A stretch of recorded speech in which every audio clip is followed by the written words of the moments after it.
Salut à tous.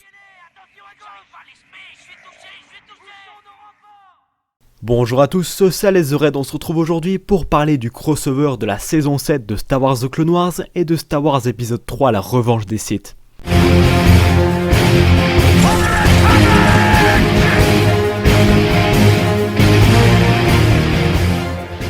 Comme vous le savez, si vous avez vu les épisodes 9 et 10, la saison 7 se passe durant les événements de la Revanche des Sith, lorsque Obi-Wan vient prévenir Anakin que la capitale de la République Coruscant est attaquée. Personnellement, j'adore l'idée du crossover, car cela permet de relier totalement la série à la prélogie et bien évidemment aux événements sombres de l'avènement de l'Empire.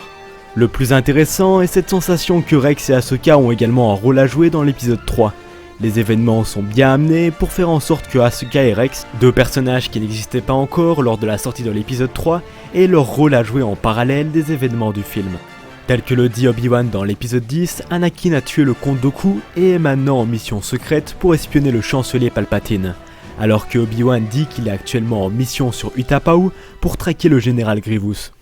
Selon moi, l'Ordre 66 arrivera juste après la timeline de cet épisode, ce qui ferait plus ou moins une voire plusieurs heures après cette communication, du fait que Obi-Wan a sa capuche mise sur la tête pour ne pas se faire repérer sur Utapau. Je pense même que cette communication s'est passée juste après son arrivée sur la planète dans le film, sachant qu'en plus l'épisode 11 sera consacré à l'ordre et se passera directement après les événements de l'épisode 10.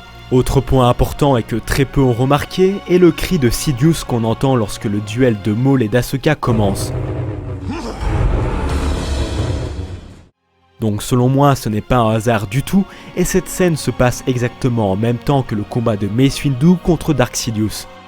En tout cas, j'ai toujours évoqué l'éventualité que la saison 7 se passe durant les événements de l'épisode 3. Et franchement, j'en suis pas déçu.